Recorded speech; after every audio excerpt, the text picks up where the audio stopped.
I'm Nick Sweeney. And I'm Landon Bruce. And you're watching South Now.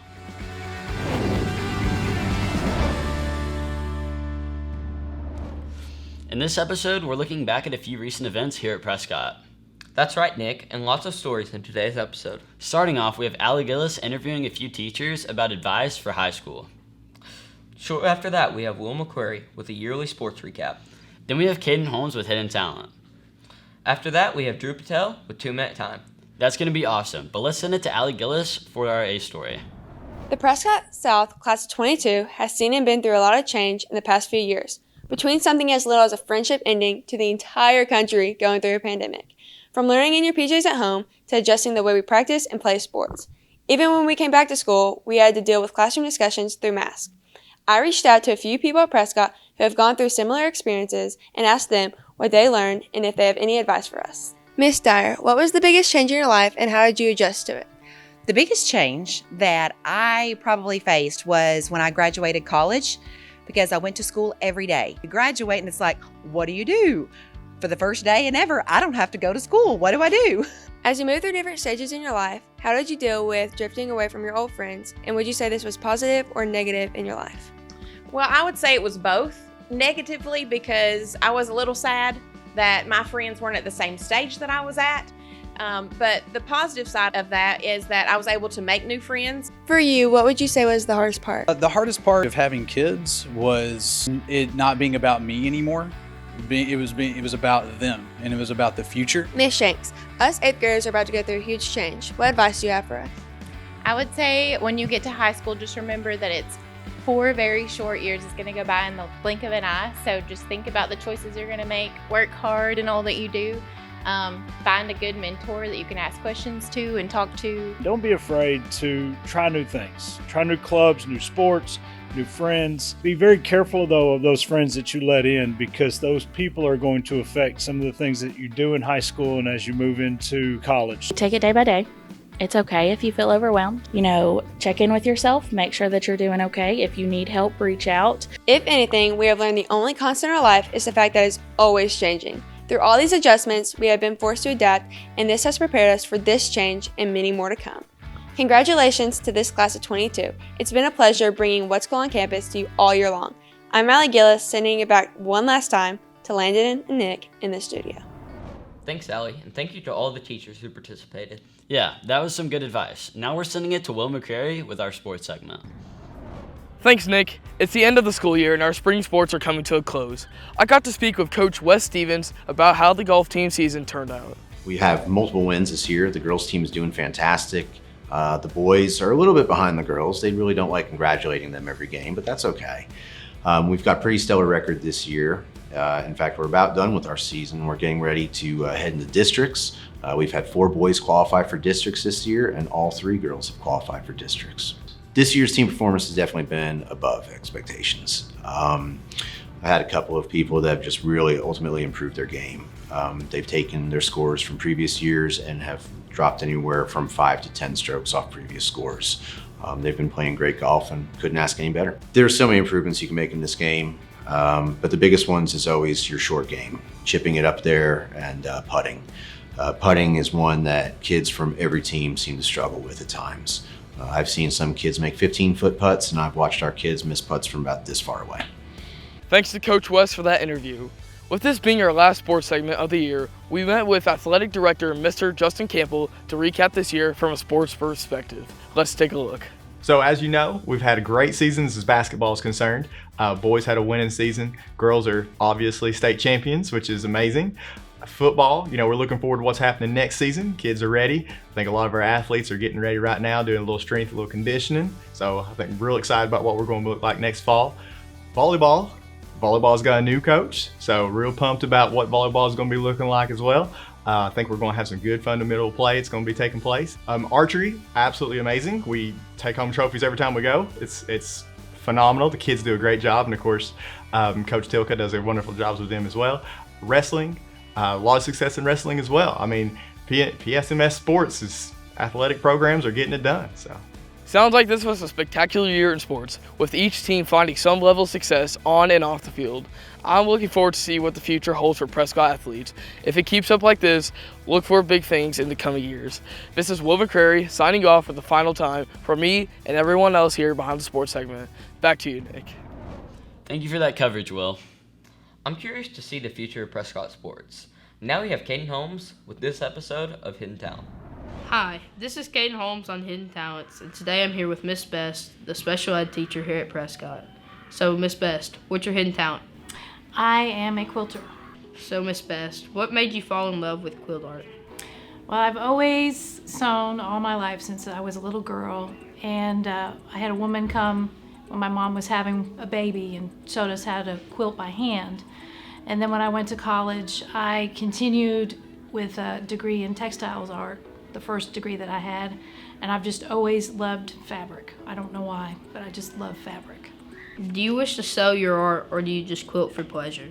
Right now I mostly quilt for pleasure. I would like to get to the point where I could be in like some juried shows where they judge you, and then if you are good enough, you get to put your stuff in their show. So walk us through the process from start to finish. I do something called improvisational quilting, and so I don't do a whole lot of planning beforehand. I usually try to pick some kind of a color theme, and then sometimes I do come up with my own patterns, like I like to do bugs and skeletons and things like that, but then I make those patterns myself.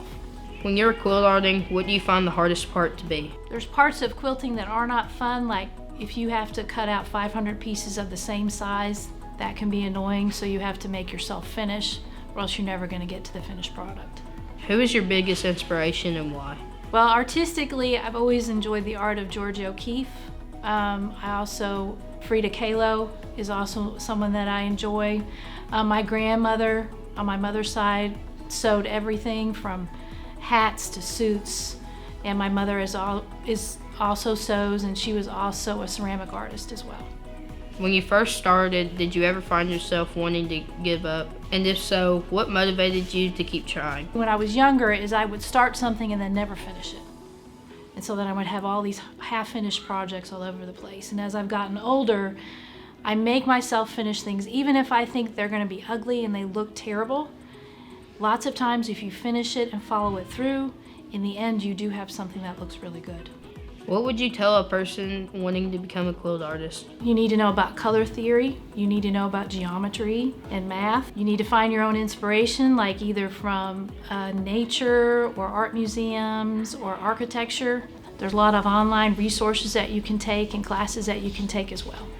Can you show us your art? So the quilts I do are more modern, and they are not traditional. I do traditional quilts as well, but the ones I enjoy are the more modern ones where there's not that much planning and you sort of go with the flow. So this was sort of like a study in color, and it was all geometrics, and it was very improvisational.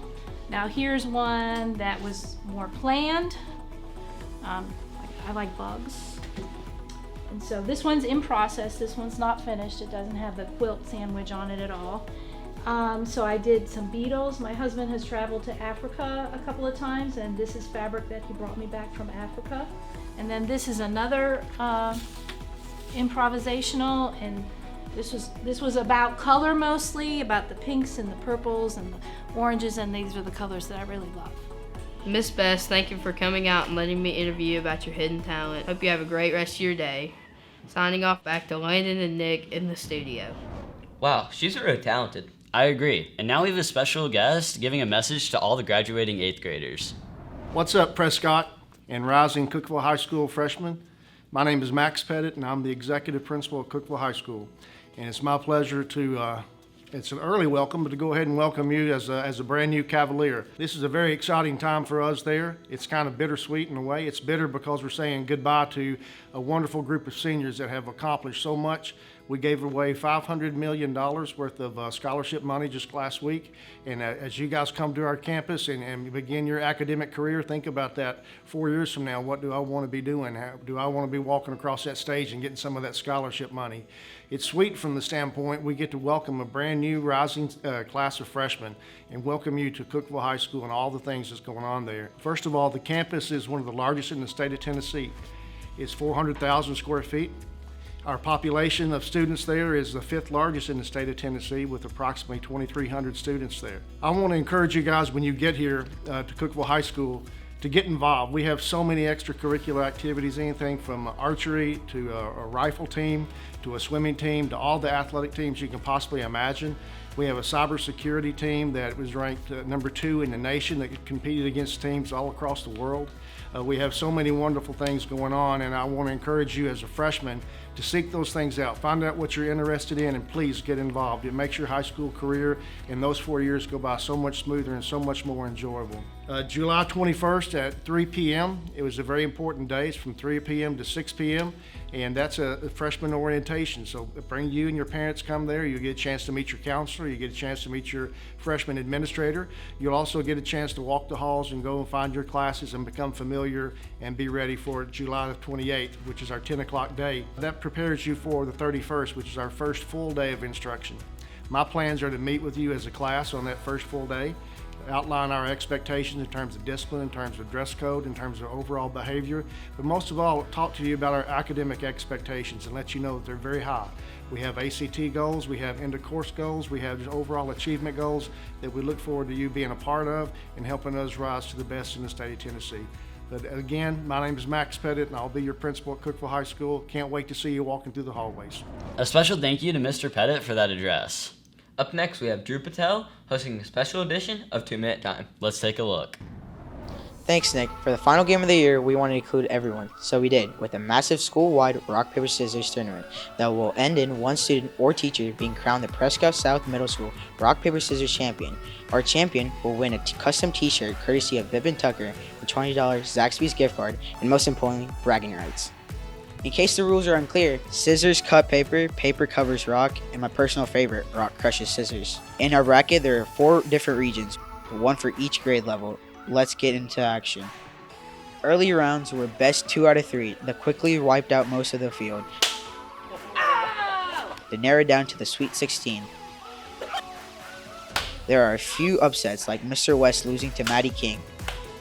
Looks like the teachers have a rough going of things with 2 making it through.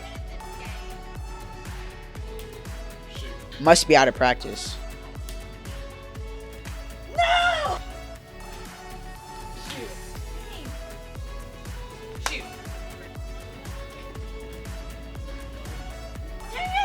Now that most of the players have been eliminated, let's take a look at the playing field. Starting in the 5th grade region, we have Zane, Annabelle, Trey, and Mr. Allen. Representing the 6th grade region, we have Ava, Shrey, Madison, and Mrs. Allen. For the 7th grade side, we have Aubrey, Carmen, Maddox, and Diego. Rounding out the Sweet 16 are the representatives from 8th grade, Elijah, Ian, Allie Beth, and Isaiah. It's best 2 out of 3 for the coveted spot for the Elite 8. Zane got the best of Annabelle. Mr. Allen marched past Trey. Shrey finally ended Mrs. Allen's run. Madison made it through to the next round after beating Ava. Aubrey knocked Carmen out of the tournament. And Diego beat Maddox in a nail biter. Elijah continued his winning streak, getting past Isaiah, and Allie Beth bested Ian to round out the Elite 8. Here's the field how it stands for a shot for the Final 4. In this round, it's best 3 out of 5. Let's see how it goes down. Representing the 5th grade, we have Mr. Allen as the only teacher still standing. From 6th grade, we have Shrey Patel, who seems confident heading into the next round. Aubrey Murdoch representing the 7th grade region after defeating Diego, and Allie Beth Roberts won a difficult matchup to be the 8th grade champ. Our region champs have been decided, and our Final 4 has been set. In the Final 4, it's best 4 out of 7 to make it to the championship. Do you think you have what it takes to take home the championship? Absolutely, I do. How are you feeling with your matchup with Allie? I might lose. Do you think you have what it takes to take home the championship? No.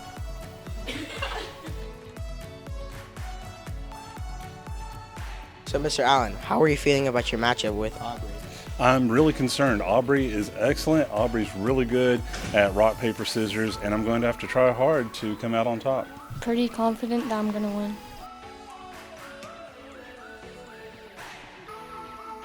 Over 100 competitors are down, only 2 remain. Patel from the 6th grade region and Aubrey Murdoch from the 7th grade side. In the championship, first to 5 points wins.